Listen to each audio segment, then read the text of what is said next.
Il est midi à Paris, c'est Paris Direct pour vous jusqu'à 14 heures. Soyez les bienvenus si vous nous rejoignez.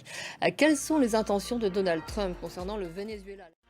La stratégie de Donald Trump concernant la lutte contre la drogue et contre, en général, le président vénézuélien reste assez opaque. Le président américain veut-il aller jusqu'au changement de régime? Nicolas Maduro l'affirme.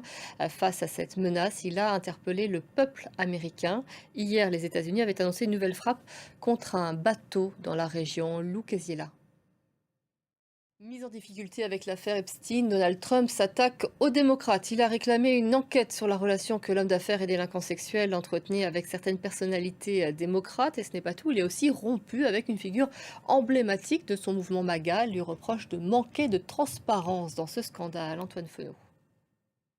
Donald Trump qui a aussi décidé de porter plainte contre la BBC. Il espère obtenir jusqu'à 5 milliards de dollars.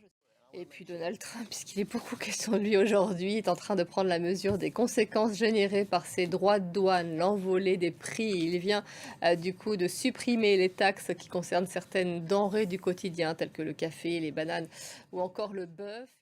La crise diplomatique entre le Japon et la Chine prend de l'ampleur. Pékin a recommandé à ses ressortissants d'éviter de voyager dans le pays et les compagnies aériennes ont même proposé le remboursement intégral de leurs vols.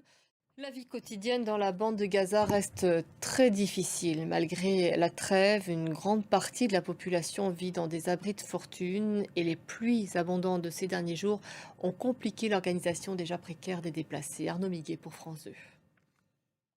Les destructions sont d'ampleur. L'ONU a recensé des dégâts sur 114 sites culturels, parmi eux le palais du Pacha. C'est une forteresse plusieurs fois centenaire, l'un des symboles de la ville qui avait même accueilli Napoléon. Aujourd'hui est détruit à 70%. Un chantier de restauration d'urgence s'organise pour tenter de sauver ce qu'il en reste. Charlie James et Nina Masson.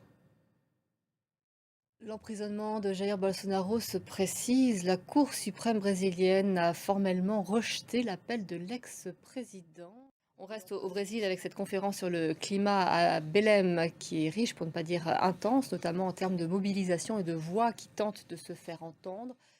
Parmi les pays qui subissent déjà les effets du réchauffement climatique, il y a le Timor oriental. Érosion, montée des eaux, les menaces y sont nombreuses et les habitants s'organisent eux-mêmes. C'est un reportage de Juliette Chénion et de Guillaume Cossabellet. Il est midi 15 à Paris, vous retrouvez tout de suite Ali Laïdi et ses invités pour Aux avant-postes. Il est question, pardonnez-moi, de l'accès à l'énergie inégale et source de futurs conflits.